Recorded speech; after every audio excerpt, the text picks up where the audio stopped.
പഹൽഗാം ഭീകരാക്രമണത്തിൽ കൊല്ലപ്പെട്ടവർക്ക് friends of എളവാദിക്കൽ ആദരാഞ്ജലികൾ അർപ്പിച്ചു.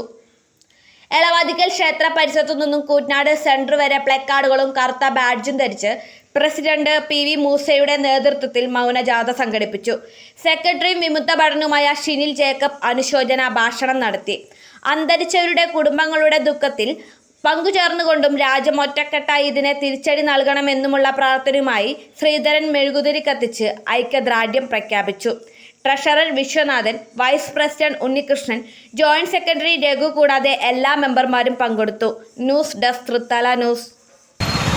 നമ്മുടെ രാജ്യത്തിൻ്റെ ഏറ്റവും സുന്ദര സ്ഥലമായിട്ടുള്ള ജമ്മു കാശ്മീരിലെ പഹൽഗാം എന്ന സ്ഥലത്ത് വിനോദസഞ്ചാരികളായിട്ട് ചെന്ന ഇന്ത്യയുടെ പല ഭാഗത്തു നിന്നുള്ള നമ്മുടെ സംസ്ഥാനത്തു നിന്നുമുള്ള അയൽ സംസ്ഥാനത്തു നിന്നുമുള്ള വിനോദസഞ്ചാരികളെ ഒരു കാരണവും കൂടാതെ നിഷ്ഠൂരമായിട്ട് വെടിവെച്ചു കൊന്ന, പോയിന്റ് ബ്ലാങ്കിൽ വെടിവെച്ചു കൊന്ന ഭീകരപ്രവർത്തനത്തിന് എതിരായിട്ട് അതിനോടുള്ള പ്രതിഷേധവുമായിട്ടും അതിൽ വീരമൃത്യു വരിച്ച നമ്മുടെ സഹോദരങ്ങൾക്ക് വേണ്ടിയും നമ്മുടെ രാജ്യത്തിൻ്റെ ഒപ്പമാണ് നമ്മളിന്ന് വീണ്ടും വീണ്ടും ഊന്നി പറയുവാൻ വേണ്ടിയും അറിയിക്കുവാൻ വേണ്ടിയും ആണ് ഫ്രണ്ട്സ് ഓഫ് എളവാദിക്കൽ അവർക്ക് ആദരാഞ്ജലികൾ അർപ്പിക്കാനും രാജ്യത്തിൻ്റെ ഒപ്പമാണ് നമ്മളെന്നുള്ള ഉറച്ച നമ്മുടെ തീരുമാനം